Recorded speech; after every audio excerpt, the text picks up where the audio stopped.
Wake up. It's What the Fuck Wednesday. Yo, what's good?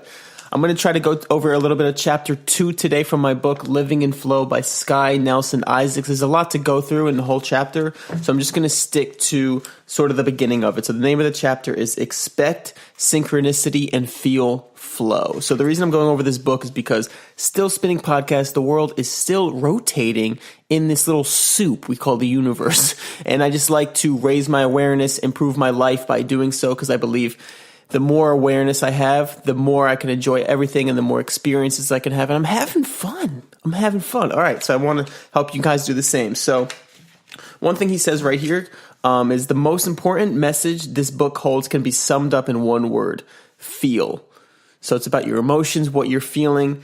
And another sentence that goes along with that is, our feelings, according to the theory of synchronicity and flow that I present here, are the interface between us and the world out there. When we start taking responsibility for our feelings, allowing ourselves to experience them, and when necessary to heal the wounds they're connected to, I suspect we will find that the cosmos respond constructively. So if you listen to my other podcast, I talked about how in this book he gives the concept that the cosmos are responding to us. Everything we do, every action we take, the cosmos are responding to us. It's not trying to give us what we want. It's just responding to whatever actions we take, positive or negative.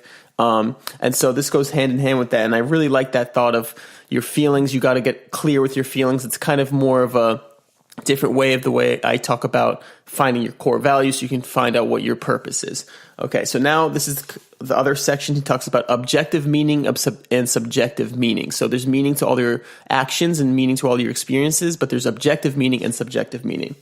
So for example, this is a good example of how he explains both. So if last week you went into an alley and you got mugged or robbed and you got hurt, whatever it was, and you got your wallet stolen, the next time you go into an alley when it's dark and you see somebody walking towards you, you might be afraid of that person. But that feeling of afraid, that has nothing to do with that person. That's your subjective meaning to that experience. So I'll try to explain a little bit more, but it's just that's the subjective meaning.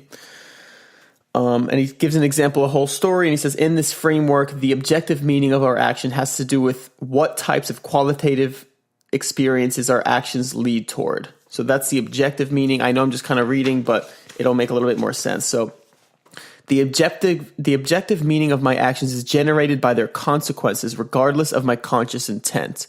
So basically, we saw the subjective meaning was kind of the emotion behind something that's happened to you in the past, but the objective meaning is what actually happened. So you could, after something happens, you can see what happens objectively, or the meaning that happens objectively.